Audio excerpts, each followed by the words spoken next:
Welcome to Motherhood and Homemaking. My name is Heaven and I'm super excited to dive into today's video. Today I'm going to be reorganizing my kitchen pantry. As you can see, it has truly gotten out of hand. And one thing that makes my life a whole lot easier is just having things a little organized and things visible where I can actually get to it. So this is long overdue. I'm going to go ahead and begin reorganizing and decluttering my pantry, clearing some things out that we just no longer need to have. We are on a mission to begin to eat healthier, and so we often have to go through our pantry and make sure like we are continuously striving at this, which means throwing out some of our snacks and just little by little, step by step, making things a little bit more healthy in here for ourselves. So with that, we're also going to be diving into week 2 of our 30 days to a peaceful home and heart challenge. Week 2 is all about simplifying our schedule, decluttering basically like our mind. And one thing that typically gets to me is like decision fatigue and just like overthinking things, and sometimes it's a lot. So what we're gonna do this week is, while I am doing the pantry reorganization, you guys can either organize your pantry to find something in your home that you can clean or declutter today. And while we do that, we also are going to be talking about all of the 7 tasks that were included for week 2 of our 30-day challenge. So if you've been following along with me in this challenge, comment down below and let me know. I would love to know how you guys are doing, if you guys are making progress and where you are. For week 1, I remember I did like all 7 things all at once, all at one day, especially because I kind of wanted this to be like my February challenge, and we were already heading into week 2, so I got all of that done in one day. But for week 2, I took my time and made sure that I did every single day a little bit more slow. So let's dive into day 1. Day 1 was to eliminate one unnecessary commitment. And you know what? When I did this, you guys, it was such a huge weight off of my shoulder. The thing that I decided to eliminate from my schedule and really just from my life right now is a small business. It wasn't like just a small thing that I eliminated. It was a big thing for me because this is a business that I have had for about 4 years now. So when I initially started my small business, it was just a hobby. It wasn't a business. And once it became a business, it quickly began to grow, which really began to take a big chunk out of my schedule, my homemaking, motherhood, and everything.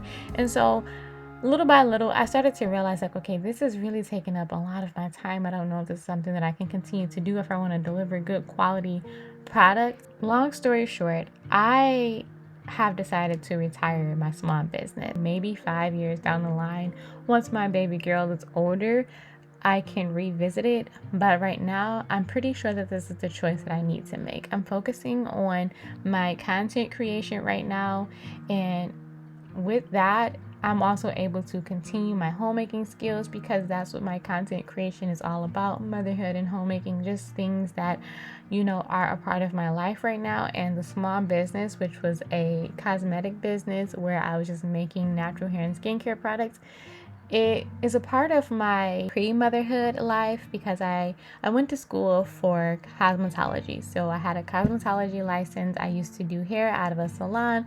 But you guys, I also have a paralegal degree where I went to school. I was doing family law, property law, business law, all of those things, you guys. So there are like little pieces, lots of little bits and pieces of me. But the beauty aspect came before all of that, and I kind of just stuck with it, even though as time progressed, I just feel like it's just not for me anymore. I'm 30 years old now, and it's okay to make changes. So that is the one thing that I eliminated. And it's like, even when I told myself I was done with it, I was still catching myself not completely letting go. Like, I would save all of the supplies and things just in case I decided to pick it back up. But you guys, on this day 1 of my week 2 challenge, I decided to throw it out, throw out the tote, throughout everything, and that way I won't be able to look back, and it felt like a weight off of my shoulder completely. For day 2, it was to designate a tech-free hour each day. Now day 2 is something that I do already. Every single day or every single morning when I wake up and say a prayer, I begin my devotion, I do my Bible study, and then I dive right into blogging. Now, during that time, which is actually 2 hours, I set my phone down because I'm most productive that way, and I just don't pick it up. So my tech-free hour for day 2 was actually something that I do every single day. But if this is something that you don't necessarily do, just try it out.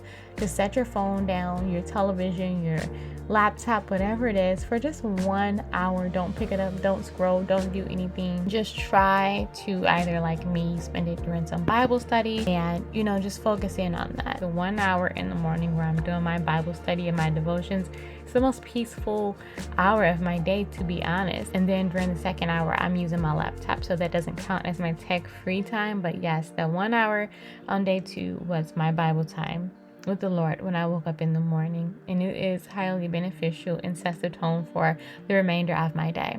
So for day 3, it is to plan a slow and restful evening with family. For this, I dedicate Sundays to. And you guys, we decided on Sunday to go out and make s'mores. And so I'll share some pictures with you guys so that you guys can see what that looked like for us.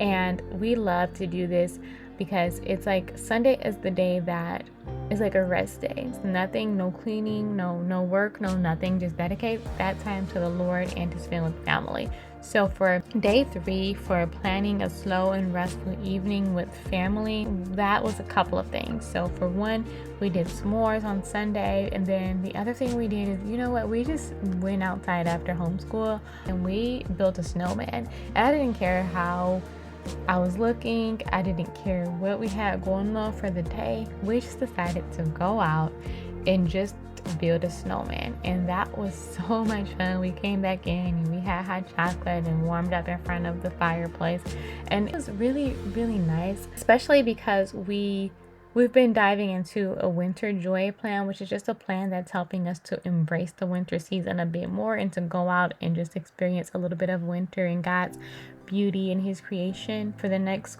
6 weeks or 5 weeks now. And so that was really good for us. Day 4 in simplifying our schedule and our 30-day challenge of week 2 is to say no to one thing that does not serve your priorities. This is a hard one for me. The big thing here for me was priorities. I have a really big goal.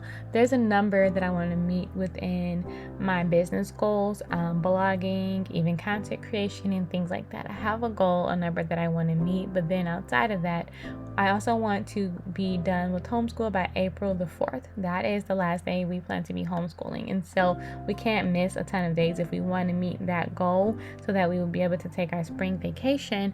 And then also, I have been really wanting to focus my mind and things like that. And I decided that Sundays are going to be the days that I just dedicate to my family and dedicate to God, because that one full day of God and rest is really, really helpful and beneficial for me to get through the rest of the week. And so here's the thing that I had to say no to. It sadly was a birthday party. We try to attend all the birthday parties, all the play dates that we get invited to. We really try to do so. This one was immediately after church. So we got out of church at like 12:30, and then the party started at 12:45, but it would take us a half an hour to get there. So not only would we have been probably an hour late after going home and changing out of our church clothes and into our play clothes and then driving there, but then also it was on a Sunday, which is my rest day. I got time, family time. I needed to get back home to prepare. And there was a lot of reasons, and then it was a really cold snow day. There were a lot of reasons in my mind that I knew that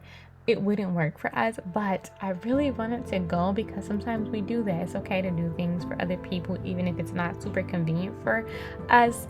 But I just knew that it would be really hard for me, and that a lot of things that I needed to do to prepare myself for the upcoming week would be undone. So you guys, I said no, and luckily the mom was understanding and we got the baby a gift and things like that. But that was one thing that I had to say no to, and I think that that was a big one for me because it's hard sometimes for me to say no. Lately, I've been really trying my hardest to learn how to say no, because we want to do things to please people and make people happy, but sometimes, we kind of just can't, and that's okay. So for number 5, it was to set a morning or evening routine for peace. My morning routine, I think I shared a video of this with you guys, and I'll link it. My morning routine currently looks like this. I wake up at 8 o'clock in the morning, and I go and get myself dressed, say my prayer, and then I grab a cup of coffee and sit down and do my Bible studies and devotion for 1 hour, or until 9 o'clock. At 9 o'clock, I do 1 hour of work on my laptop, writing articles, anything that I need to do pertaining to my blog website. And then around 10 o'clock, I stop and I tend to my daughter, get her ready for the day, and then head downstairs. Hopefully by 11 o'clock, I am preparing a brunch for the family so that my son can then begin getting himself together, come down and eat, and then we can begin our school day by 12 o'clock. That is what my morning routine consists of. As far as the peaceful part of it, I think that 1 hour of God time is the most peaceful part of my entire day. And so that is something that I have tried to prioritize within my morning routine. In the summertime, I would love to incorporate a morning walk, sitting out on the patio to do my Bible study, things like that. But with it being cold, just sitting in the corner of my room, that's my peace. So if you don't have like something peaceful in your morning or evening routine, I highly recommend you do it. For some people, it's best at night once everyone is asleep. It just depends. For me, in the morning, I feel like I need it because it'll help me to have a better mindset for the remainder of the day. So, just see if there's some way that you can just do something that gives you a bit of peace within your morning or evening routine. Number 6 is to unsubscribe from unnecessary emails. I actually sat down and I just scrolled to see what emails I'm getting, and I get a lot of emails. And this is something that I've been needing to do, considering Google now makes you pay for like Gmail space, Google Photos, Google Docs, all that stuff. You have to pay for your space. So this is something I needed to do anyway. So I did unsubscribe from some unnecessary emails. But another thing that I did was actually begin to like unfriend and unfollow some social media accounts. So if there are any accounts that I'm scrolling down and I feel like there's some bit of negativity or just something that doesn't align with my current season of life, I just so politely unfollow those accounts. And then number 7 was to plan your meals for the week so that you can reduce stress. This is also something that really was so helpful for me, and I didn't sit down with like a notebook and pen like I am actually planning to do. Actually, today we have to do groceries, so you guys are gonna have a grocery haul coming up as well this week. I think either this week or next week, probably this week, I have a grocery haul coming up for you guys on Thursday. And so I want to sit down and figure out what I actually want to have in my groceries. So I'm going to sit down with pen and paper and do this for the entire month. But I actually did this on day 7, like the upcoming week, so the week that basically just passed. And it was actually pretty easy. Instead of sitting down with a book, I knew that I wasn't doing a grocery shopping haul or anything like that yet. So instead, I just looked at my freezer to check and see what I had in there. I had a few different things in there. So I was like, okay, I know that I can use this to make some orange chicken and some rice, like an Asian meal. And then I was like, okay, I know that we have this, and I can make some pasta with the shrimp, and then I can make some steak and potatoes with the steak strips. So basically, I just sat down and said, okay, these are the 4 meals I'm gonna be preparing this week. And then Saturday, we actually just had a pizza night. And so that was how I planned out my meals for the week. I already knew what was in the fridge, and I already wrote it down, put a little note in my phone and said, this is what we have, this is what you're gonna be making this week. So, oh my goodness, that only literally took me 5 minutes. Instead of like going down one by one and saying, what am I going to cook today? I just went down and looked in there and said, what am I going to cook this week? And again, that just took me 5 minutes, and just not having to think about that every single day was so helpful. So that's something that I also highly recommend that you do. That's what my week looked like of me simplifying my schedule, and it's definitely was very beneficial. Let me know how it went for you guys, or if you haven't tried this and if you didn't see week one of the 30 days to a peaceful home and heart. I'm gonna make sure that I link that video for you guys as well, and I highly recommend that you guys check it out. Down below I'll leave a link to where you can actually go and download the full plan and have it for your own, access, and you can print it out, you can have it in your phone so you can follow along. Week 3 is going to be a mindset shift. We're going to be talking a little bit more about social media. We're going to be talking about gratitude, impulse shopping, which, oh my goodness, this is something I have to do. I really need to. More enjoyment with family, letting go of comparison a little bit more in depth, simplifying our to-do list a little bit more. We're going to be letting go of a few more things, and then we're going to talk more about like God time and the importance of that. So basically like embracing contentment. Just give you guys an idea of what we're going to be talking about and diving into next week. But now that this pantry is looking a little bit better, I think I'm okay with this. I'm gonna be able to now do some grocery shopping this week, and I can now see and know what we actually have and what I don't have to purchase, what I do have to purchase, and that's going to be really helpful for creating my meal plan. So I hope that you guys enjoyed this video. I hope that you guys enjoyed week 2 of our 30 days to a peaceful home and heart, and I really do hope and pray that you guys too are on a road to more contentment, more peace within your home, more peace within your heart. It's really, so far for me, has been really transformative, and I hope it has been or will be for you guys as well. But that's going to be all for today's video. I hope that you guys got some motivation or inspiration from it, and I will see you guys in the next video. Again, it's going to be a grocery haul Thursday, and then next Sunday we're going to be diving into week 3 of our peaceful home and heart challenge. If you are new here and you've stayed through to the end of the video, I would love for you to subscribe and join the family. I'm always sharing some homemaking inspiration and motherhood motivation, clean with me videos, home organization, days in the life, homeschool content, shopping hauls, grocery hauls, all of the things. I even did a shopping haul for you guys as well, so you guys are going to be seeing that next week probably. Again, I hope that you guys enjoyed this video, and I will see you guys in the next one. Happy homemaking.